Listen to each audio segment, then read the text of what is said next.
One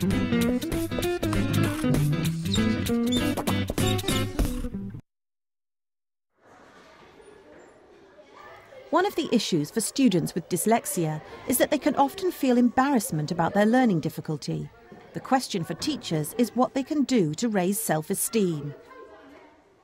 At Southfield Junior near Swindon, they're dealing with the issue of self-esteem for dyslexics by bringing it more into the open. Good morning, everybody. This week, they're holding an assembly about it for Dyslexia Awareness Week. Today I'm going to talk to you about dyslexia, and I've got a helper. Okay. Hello. My name's Gemma, and I was born with dyslexia. And that actually means that my brain kind of is wired up a little bit differently than somebody who isn't dyslexic. And that actually can be a good thing, and I'm going to tell you about the fantastic things. The importance of Dyslexia Week and being so open, talking about dyslexia in school, is that it does break down the prejudice against having special needs. Self-esteem is crucial to any child's learning. Children who do find learning a little bit difficult, we really do focus on raising their self-esteem so that they actually become valued and they actually know themselves that they can actually succeed. One of the things they've done to encourage a whole school approach is to set up a dyslexia club.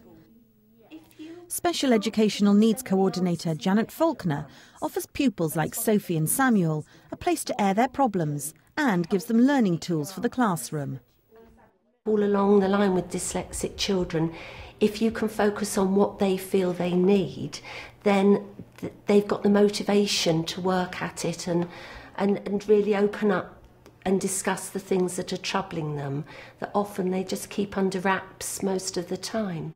So we've just had the assembly about dyslexia awareness. I just wondered whether it's helped you to know that your friends and other people in the school have got a better awareness of what it is. Has it helped, do you think? It's like more people know what it is, because some people didn't know I had it. So have you told them?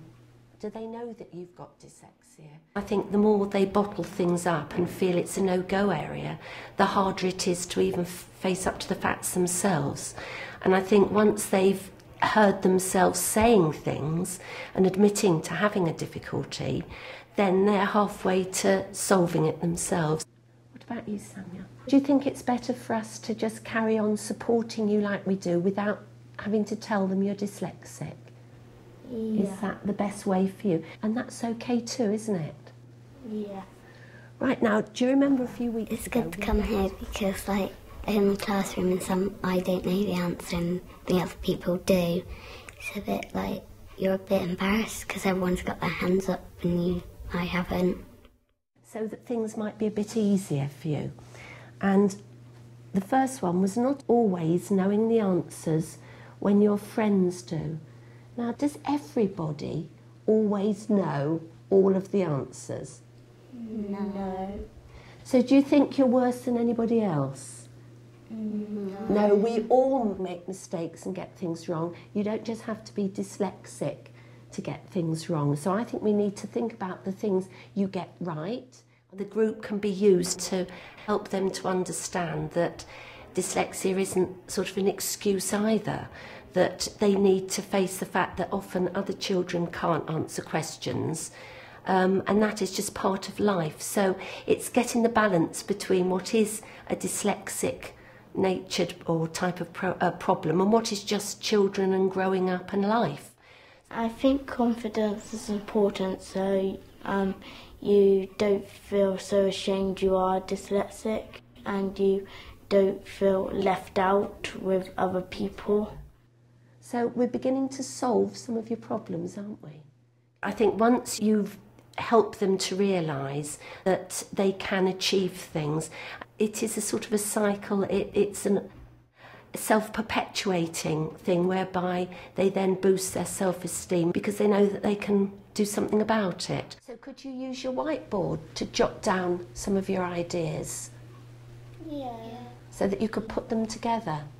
Because I know you use your whiteboard. What we're trying to do is to free the potential within them and do that through building their self-esteem and giving them the tools to reach out of their comfort zone and strive for what we know they are capable of.